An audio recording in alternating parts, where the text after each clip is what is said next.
ایسے لوگ جو جنت میں ہوں گے ان کے لیے فرمایا وَنَزَعْنَا، اور ہم کھینچ لیں گے، نزع کہتے ہیں کھینچنے کو، اور ہم کھینچ لیں گے مَا فِي صُدُورِهِمْ، جو ان کے سینوں میں ہوگا. صدور صدر کی جمع ہے، صدر سینے کو کہتے ہیں، اور سینے میں کیا ہوتا ہے؟ دل. اور دل کیا ہے؟ انسان کی خواہشات اور سوچوں کا مرکز. وَنَزَعْنَا، اور ہم نکال لیں گے مَا فِي صُدُورِهِمْ، جو بھی ان کے سینوں میں ہوگا، دلوں میں ہوگا، کیا؟ من غل، غل میں سے. غل کہتے ہیں چھپی ہوئی عداوت کو، قلبی عداوت کو، دل کے اندر پائی جانے والی حقد، حسد، عداوت جو عموماً ظاہر نہیں کی جاتی. اس دنیا میں رہتے ہوئے انسانوں کے درمیان اختلافات یا اونچ نیچ باہم ہو جایا کرتی ہے، اور بعض اختلافات تو دشمنی کی حد کو پہنچ جاتے ہیں اور مخالفتوں میں بدل جاتے ہیں، اور ایک دوسرے کی جان لینے پہ پھر لوگ تل جاتے ہیں. لیکن بعض اختلافات محض دل کی حد تک رہتے ہیں، اور انسان زبان سے یا عمل سے یا رویے سے اس کا اظہار نہیں کرتا. اس میں بعض اوقات کوئی وجہ ہوتی ہے اور بعض اوقات کوئی خاص وجہ نہیں بھی ہوتی، لیکن کیا ہوتا ہے کہ بعض لوگوں کے ساتھ آپ کی بنتی نہیں، ان کے ساتھ آپ رہ کے خوشی نہیں ہوتے، مزاج نہیں ملتے، یا کوئی بھی وجہ. بعض لوگوں کے ساتھ انسان کو حسد ہوتا ہے، بعض لوگوں کے اندر حسد کی بیماری ہوتی ہے کہ اگر ان کے اپنے پاس کوئی نعمت نہ ہو تو کسی دوسرے کی وہ دیکھ کے برداشت نہیں کر سکتے.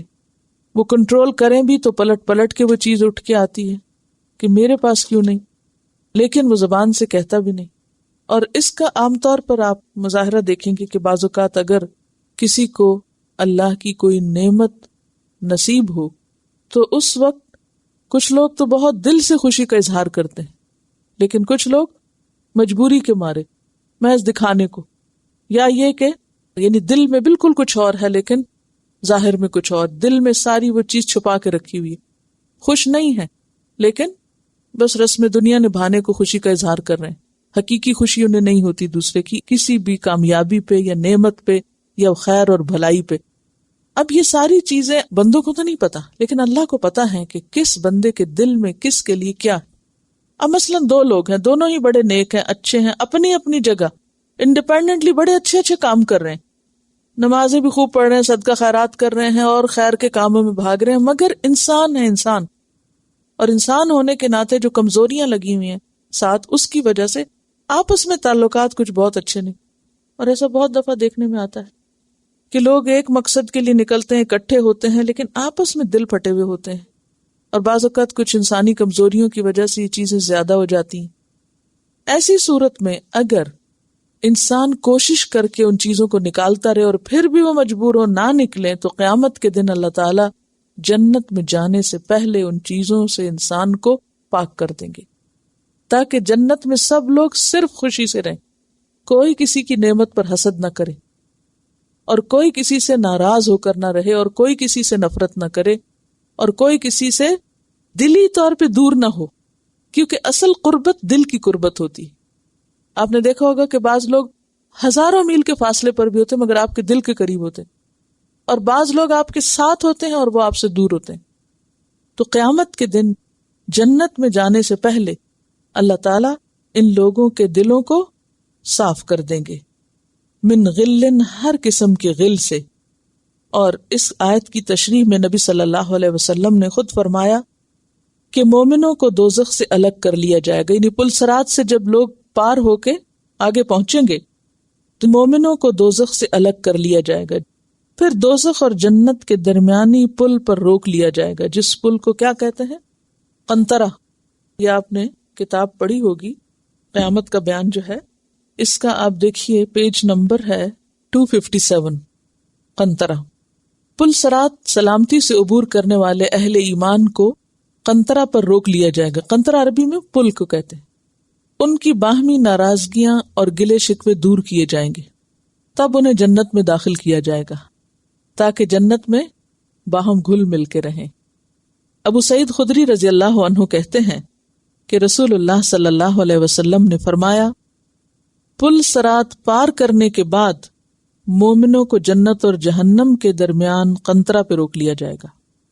دنیا میں انہوں نے ایک دوسرے پہ جو ظلم اور زیادتی کی ہوگی، آپ دیکھیں نا، کوشش کے باوجود کہیں نہ کہیں کچھ نہ کچھ اونچ نیچ ہو جاتی، اس کا بدلہ دلایا جائے گا، کیونکہ فیصلے کا دن ہے، عدل کا دن ہے، انصاف کا دن ہے، بدلے کا دن ہے۔ پہلا تعارف اس دن کا کیا ہے؟ یوم الدین ہے وہ، تو بدلہ تو دلوایا ہی جائے گا۔ ہر ایک کے ساتھ جو زیادتی ہوئی اس کی وہ پوری کی جائے گی، حتیٰ کہ جب وہ مکمل طور پر پاک صاف ہو جائیں گے تب انہیں جنت میں داخل ہونے کی اجازت دی جائے گی۔ ایسا ہے وہ دن۔ ہم سمجھتے ہیں ہم جس کے ساتھ جو چاہیں کر لیں، جیسے چاہیں کریں، کوئی ہمیں پوچھے گا نہیں، قیامت کے دن سب حساب برابر کیے جائیں گے۔ تو قنطرہ جو ہے یا تو پل صراط کا آخری حصہ ہے یا اس کے علاوہ کوئی الگ پل ہے، اللہ ہی بہتر جانتا ہے۔ بہرحال صحیح حدیث سے اس کی وضاحت ہمیں ملتی ہے اور یہ بات برحق ہے کہ یہ عمل کہاں پر ہوگا۔ تو یہ بخاری کی روایت ہے جس میں آپ نے فرمایا کہ جب سب لوگ صاف ستھرے ہو جائیں گے تو ان کو جنت میں داخل ہونے کی اجازت دے دی جائے گی، قسم ہے اس کی جس کے ہاتھ میں محمد صلی اللہ علیہ وسلم کی جان ہے۔ دنیا میں ان کو جتنا اپنے گھر کا راستہ معلوم تھا اس سے زیادہ وہ اپنے جنتی مکان کے راستے سے واقف ہوں گے، یعنی جو ہی جنت میں داخل ہوں گے تو کسی سے پوچھنا نہیں پڑے گا اور کسی کو پکڑ کے لے جانا نہیں پڑے گا، وہ اس طرح خود بخود اپنی جگہ پہ جا پہنچیں گے کہ ان کو پتا ہوگا کہ ہم اسی جگہ کے لائق تھے۔ جو بھی درجہ ہوگا، جنت میں 100 درجے ہیں نا، جو بھی ان کا مقام یا درجہ ہوگا ان کو سب پتا ہوگا۔ اور دنیا میں انسان اپنے آپ کو خوب پہچانتا ہے، وہ کیا کر رہا ہے اور کس چیز کے لائق اور کس چیز کے قابل ہے، کیا اس کی قربانیاں ہیں اور کس درجے کا وہ عمل کر رہا ہے۔ پھر فرمایا تجری من تحتہم الانہار، ان کے نیچے نہریں بہ رہی ہوں گی۔ وقال الحمد للہ الذی ہدانا لہذا، اور اس وقت کو کیا کہیں گے؟ خوشی کے مارے کہیں گے الحمد للہ، اللہ کا شکر ہے، الذی جس نے ہدانا لہذا ہماری رہنمائی کی اس چیز کی طرف، اس جنت کی طرف، اس مقام کی طرف۔ یہ اللہ کا شکر ہے جس نے ہمیں یہ راستہ دکھایا اور ہمیں بتایا اور یہاں تک پہنچنے کے طریقے سکھائے۔ وما کننا لنہتدی، اور نہ تھے ہم ہدایت پانے والے، ہم خود نہیں یہ راستہ پا سکتے تھے، لولا ان ہدانا اللہ، اگر اللہ ہم کو ہدایت نہ دیتا۔ یعنی اپنے اعمال کا کریڈٹ خود نہیں لیں گے کہ ہم نے یہ راستہ تلاش کیا یا ہم بڑے اچھے اچھے کارنامے کر کے یہاں پہنچے، بلکہ کیا کہیں گے؟ یہ اللہ ہی نے ہمیں عطا کیا، اللہ ہی نے یہ راستہ دکھایا۔ لقد جاءت رسل ربنا بالحق، البتہ تحقیق آئے تھے ہمارے رب کے رسول حق لے کر، بالکل سچی باتیں لے کر آئے تھے، تو ہم نے ان کی سچائی کو تسلیم کر لیا، مان لیا، کوئی رکاوٹ ہی نہیں تھی سچی بات ماننے میں۔ ونودو، اور وہ پکارے جائیں گے۔ نودو کا لفظ کس سے ہے؟ ندا سے، آواز سے، ان کو آواز دی جائے گی، ان کے تلکم الجنہ، یہ جنت، اورثتموہا، تم وارث بنائے گئے ہو اس کے، بما کنتم تعملون، بوجہ اس کے جو تم عمل کرتے تھے، تمہارے اعمال کی وجہ سے تمہیں اس جنت کا وارث بنا دیا گیا ہے۔ اگرچہ انسان اللہ کے فضل اور رحمت کی وجہ سے جنت میں جا سکے گا، لیکن اللہ تعالیٰ کی طرف سے انسانوں کے اعمال کی جو قدردانی ہوگی اور جو شکر گزاری ہوگی، یہاں اس کا ذکر ہے کہ اللہ تعالیٰ ان کے اعمال کی قدر فرمائیں گے کہ تم چونکہ اچھے اچھے کام کرتے رہے اس لیے تمہیں یہ جنت عطا کی گئی، جیسے کسی کو کوئی ورثہ یا وراثت بغیر کسی معاوضے کے مفت میں دے دیا جاتا ہے۔ یعنی جنت جتنی بڑی چیز ہے اس کے لیے تو اگر ساری زندگی بھی کوئی سجدے میں پڑا رہے تو وہ حاصل نہیں کر سکتا۔ وہ اتنی بڑی جگہ ہے کہ جو اپنے عمل سے کوئی بھی نہیں جیت سکتا، کوئی بھی نہیں لے سکتا، اس کے لیے اللہ کا فضل اور رحمت چاہیے۔ لیکن اس کے لیے شرط یہ ہے کہ انسان اپنی ہمت، وسعت اور طاقت کے مطابق اچھے سے اچھے کام کرتا رہے، یہ شرط ہے اس کے لیے۔ کہ اچھا کرو وہاں جانے کے لیے، لیکن کوئی یہ نہ سمجھے کہ اس نے جو اچھا کر لیا تو اس کی وجہ سے اس نے اس کو خرید لیا یا اس کے بدلے میں اس کو ملے. بدلہ نہیں ہے وہ، کیونکہ اتنی کرنسی کسی کے پاس ہے ہی نہیں کہ وہ لے سکے. وہ تو محض اللہ کا انعام اور تحفہ ہے. کس کے لیے؟ جو اللہ کی مرضی کے مطابق یہ زندگی بسر کرے. اب یہ جو بات ہے کہ ان کو وارث بنا دیا گیا، تو دو چیزیں وراثت میں. ایک تو یہ کہ وراثت انسان کو بغیر کسی محنت اور بغیر کسی معاوضے کے ملتی ہے، یعنی ماں باپ فوت ہو جاتے ہیں تو ان کے مال میں اولاد جو ہے وہ وارث ہو جاتی. تو اسی طرح مرنے کے بعد انسان کو اللہ تعالی جنت بغیر کسی معاوضے کے دیں گے. معاوضے سے مراد یہاں کیا ہے کہ ان کے عمل کے بدلے میں نہیں بلکہ فضل سے دیں گے. ایک طرح سے مفت ہوگی وہ اپنے پسندیدہ بندوں کے لیے. اور دوسری طرف جیسے یہ کہا گیا نا کہ ذالک الفضل من اللہ، جنت کیا ہوگی؟ اللہ کا فضل ہوگی. سورۃ النساء 175 میں آتا ہے فَسَيُدْخِلُهُمْ فِي رَحْمَةٍ مِّنْهُ وَفَضْلٍ، کہ اللہ ان کو اپنی رحمت اور فضل میں داخل کرے گا.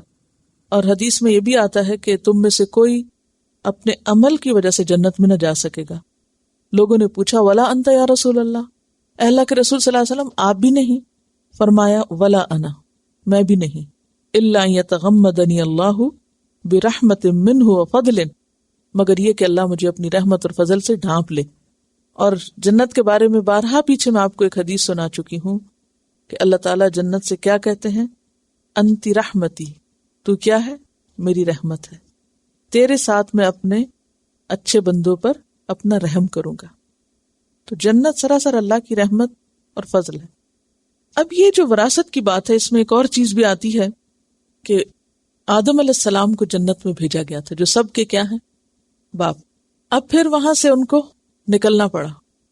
دنیا میں آ کے شیطان نے بہت کوششیں کی کہ کسی طرح انسان اس مقام پہ نہ پہنچ سکے، لیکن اللہ کی خاص رحمت کے ساتھ کچھ لوگ اپنے باپ کی وراثت کو جا کے پا لیں گے. اس معنی میں بھی وراثت ہے. پھر یہ بھی ہے، بہقی کی ایک روایت میں صحیح سند کے ساتھ ایک حدیث آتی ہے، آپ صلی اللہ علیہ وسلم نے فرمایا تم میں سے ہر ایک کے دو گھر ہیں، ہر شخص کے دو گھر ہیں، ایک دوزخ میں ہے اور ایک جنت میں. اگر کوئی شخص مر کے دوزخ میں چلا جاتا ہے تو اہل جنت اس کے جنت والے گھر کے وارث بن جاتے ہیں، یعنی وہ لے جاتے ہیں. سمجھ آئی کہ نہیں آئی؟ یعنی آپ دیکھیں نا کہ ایک گھر یہاں ہے ایک یہاں ہے، اگر کوئی شخص اس میں چلا گیا تو اس میں تو نہیں جا سکتا. اب وہ جو دوسرا گھر تھا وہ کدھر گیا؟ وہ جو وہاں پہنچے انہوں نے لے لیا، وہ اس کے وارث بن گئے. ایک جنت میں ہوگا ایک دوزخ میں. اور یہ اس حدیث سے بھی بات ثابت ہوتی ہے کہ مرنے کے بعد قبر کے اندر انسان کو دونوں جگہ دکھائی جاتی ہیں. اگر نیک ہوتا ہے تو اسے جہنم بھی دکھائی جاتی کہ وہ جہنم میں تمہارا ٹھکانہ تھا، اگر تم اچھے کام نہ کرتے تو آج تم وہاں ہوتے. اور اسی طرح جو کافر ہوتا ہے یا گناہگار شخص ہوتا ہے اس کو جنت کا ٹھکانہ بھی دکھایا. اللہ نے وہ تمہارے لیے جگہ رکھی تھی، اگر تم اچھا کرتے تو تمہیں وہ ملتی، لیکن تم وہ کھو بیٹھے. تو ہر شخص کے دو گھر ہیں، ایک جنت میں اور ایک جہنم میں. جب کوئی شخص جنت میں چلا جاتا ہے تو اس کا جہنم والا گھر جہنمی جا کے لے لیتے ہیں، اور اگر کوئی شخص جہنم میں چلا جائے تو جنت والا گھر اس کا جو جنت میں داخل ہوں گے وہ لے جائیں گے. بالکل ایسی آپ کو یاد ہوگا جب پاکستان بنا تھا، انڈیا اور پاکستان کی جب مائگریشن ہوئی تھی تو کچھ لوگ ادھر سے گھر چھوڑ کے ادھر چلے گئے اور وہ ادھر سے چھوڑ کے ادھر آ گئے. تو کیا ہوا تھا؟ پھر جو یہاں سے چھوڑ کے گئے تھے وہ نئے آنے والے انہوں نے ان پہ قبضہ کر لیا، یہ کلیم کر لیا، اور جو وہاں گئے تھے تو وہاں جو خالی گھر دیکھے وہ ادھر سے جانے والوں کو مل گئے. بس یہی حساب ہے. جو جنت میں ان کا پلاٹ تھا نا وہ جنتیوں کو مل جائے گا، وہ تو جہنم میں چلا گیا، اور ادھر جو اس کی جگہ تھی اس کے حصے کی وہ دوسروں کو مل جائے گی. ریزرو ہیں، دو جگہ ہیں ہر ایک کی، یعنی ہر انسان کے لیے ایک جنت میں جگہ رکھی ہوئی ہے اور ایک جہنم میں. اب جو جہنم میں چلا جاتا ہے اس کی جو جنت والی جگہ ہے وہ تو خالی رہ گئی، اب اس کو کوئی اور کلیم کر لے گا، کوئی اور اس میں چلا جائے گا. ملنا تو ایک ہی ہے نا، دو تھوڑی ملیں گے. ایک وقت میں کوئی جنت اور جہنم دونوں جگہوں تو نہیں رہ سکتا، ایک ہی میں رہے گا. اب آپ کے پاس چوائس ہے کہ آپ کس گھر کے لیے کوشش کر رہی ہیں. ٹھیک ہے، لگتا ہے حساب میں کمزور ہیں آپ مجھ سے بھی زیادہ. اب ہر ایک کس گھر کے لیے کوشش کرتا ہے. جیسے کہا جاتا ہے نا کہ جنت اور جہنم کیا ایک چٹیل میدان ہے، جب کوئی شخص ذکر کرتا ہے اللہ کا تو اس کے لیے جنت میں پودے لگتے ہیں، جنت کے درخت اس کے لیے اگائے جاتے ہیں، جنت کی نعمتیں اس کے لیے تیار ہوتی ہیں. اور ویسے قرآن پاک میں بھی آتا ہے نا کہ قد افلح المؤمنون کے آخر میں کہ فلاح پا گئے وہ مومن جن کی کچھ صفات بیان کی گئی، اور آخر میں فرمایا اولئک هم الوارثون الذین یرثون الفردوس ہم فیہا خالدون، کہ یہ لوگ جنت کے وارث بن جائیں گے جو فردوس کو ورثے میں پائیں گے. اور ورثہ جب لفظ آئے مال مفت اور جہنمیوں کی چھوڑی ہوئی جگہ اور آدم علیہ السلام کی چھوڑی ہوئی وراثت، ان سب معنوں میں آپ لے سکتے ہیں. یہ مختلف اینگل اس لیے آپ کو دکھائے جاتے ہیں کہ جب آیات آئیں تو آپ کا امیجنیشن وسیع طور پر بہتر طور پہ کام کر سکے. تلکم الجنت اورثتموہا بما کنتم تعملون، یہ اس وجہ سے تمہیں وراثت ملی کہ تم عمل کرتے تھے. پھر جنت کے اندر کئی جگہ ہوں گی، وہ جیسے سورۃ الرحمن میں جنتان کا لفظ آتا ہے، پھر جنت کے اندر اور مزید جگہ ہوں گی. بہرحال اس آیت سے جو سبق ہمیں ملتا ہے، پہلی بات یہ کہ جنت میں جانے والوں کے سینے ہر میل کچیل، بغض، حسد، حقد، بدگمانیوں اور غلط فہمیوں سے پاک کر دیے جائیں گے. اس سے بڑی اہم بات پتہ چلتی ہے کہ اگر کوئی شخص جنت میں جانے کا شوقین ہے تو اسے سب سے زیادہ توجہ اپنے اندر کی طرف رکھنی چاہیے، اپنے دل کی صفائی کی طرف توجہ دینی چاہیے. ہم زیادہ توجہ ظاہر کی طرف دیتے ہیں کیونکہ وہ سب کو نظر آتا ہے نا، تو ہمیں لوگوں کا بھی خوف ہوتا ہے، تو لوگوں کے خوف سے بھی ہم اچھے بنتے رہتے ہیں کہ کوئی کیا کہے گا. اس لیے بعض اوقات کچھ کام کرنے کو نہ بھی دل چاہے تو اوروں کے ڈر سے کرنا شروع کر دیتے ہیں، چاہے اللہ کا ڈر دل میں ہو یا نہ ہو. لیکن اندر تو ہمارا کوئی دیکھتا نہیں، اس لیے اس کے بارے میں عموماً غافل رہتے. بالکل اسی طرح جیسے ہم اپنے گھر میں وہ جگہیں جو لوگوں کے سامنے آتی ہیں وہ تو خوب صاف کرتے ہیں، اور وہ جگہیں جو کسی کے سامنے نہیں ہوتی ان کو جیسے تیسے رکھتے ہیں. یہ بھی جو طریقہ زندگی اس کو بھی تبدیل کرنے کی ضرورت ہے.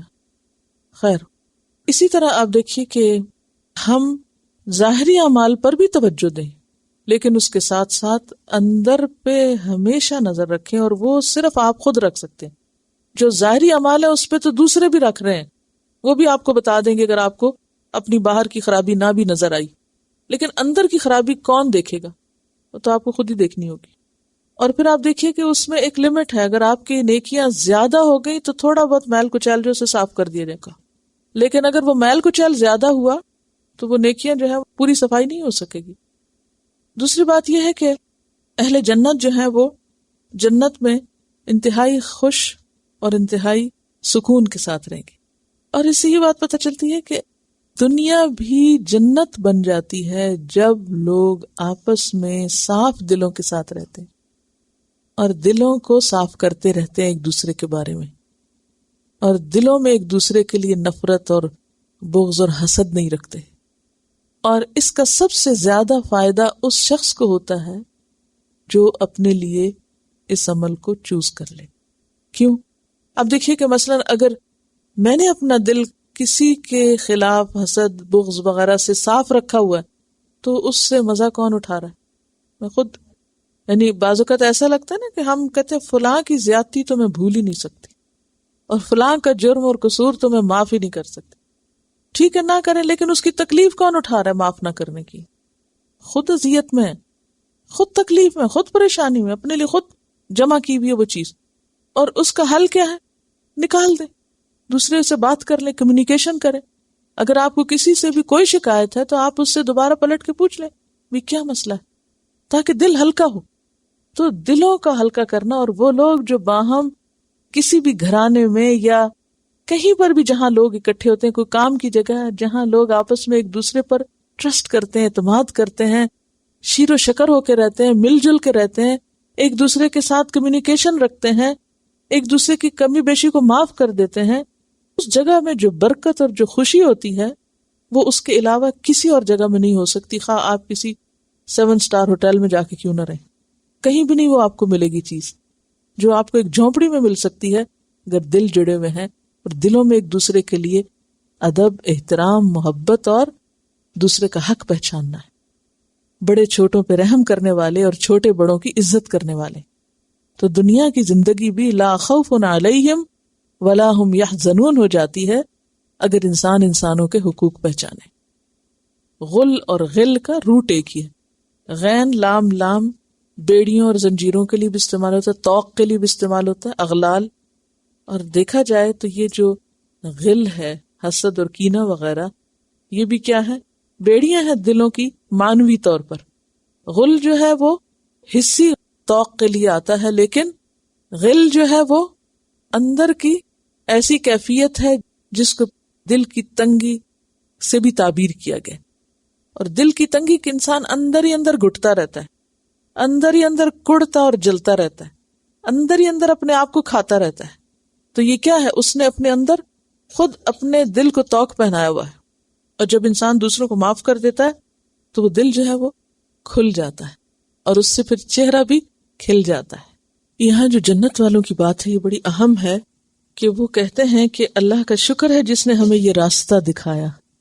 اور پھر یہ کہ ہمارے رب کے رسول حق لے کر آئے تھے. تو اس سے کیا بات پتہ چلتی ہے؟ کہ اس جنت تک جانے کے لیے اللہ کا بتایا ہوا, رسولوں کا لایا ہوا حق راستہ دیکھنا, سمجھنا, اس پہ چلنا اور اس کو فالو کرنا بے حد ضروری ہے, کیونکہ وہی راستہ اس طرف جاتا ہے. اگر رسولوں کی لائی ہوئی تعلیم کو انسان ایک طرف ڈال دے اور اس کی طرف توجہ ہی نہ کرے اور اس کو پڑھے ہی نہ, سمجھے ہی نہ, تو اس مقام اور اس منزل تک پہنچنا مشکل ہے. کیونکہ وہاں یہی اقرار کریں گے کہ اللہ کا شکر ہے جس نے رستہ دکھا دیا ہمیں, ہمارے بس میں تو نہ تھا, ہم تو یہ نہ تھے. اب آپ دیکھیے دنیا میں اس وقت کروڑوں انسان رہتے ہیں, ان میں سے کتنے ہیں جن پر اللہ کا راستہ واضح ہے, یہ دن تک پہنچ چکا ہے, یا جو اس کو پھر لینے کے بھی شوقین ہے اور اس پہ چلنے کے بھی, کہ وہاں تک پہنچ سکے. تو ایسے میں اگر اللہ نے ہم سب پر اپنا کرم کیا ہے اور ہمیں اپنی کتاب سے جوڑا ہے, تو پھر کوئی ایسا موقع اور کوئی ایسی چیز نہیں بیچ میں آنی چاہیے کہ اس راستے کو چھوڑ کے ہم کوئی اور راستہ اختیار کر لیں اور اس کو پیٹھ پیچھے پھینک دیں. کیونکہ یہی ایک راستہ ہے, رسولوں کی لائی ہوئی تعلیم ہی وہ راستہ ہے جو انسان کو وہاں تک پہنچا سکتا ہے. لیکن افسوس یہ کہ شیطان نے سب سے زیادہ اسی راستے کو دھندلا دیا کہ نہ دیکھیں اور نہ اس کی طرف بڑھیں.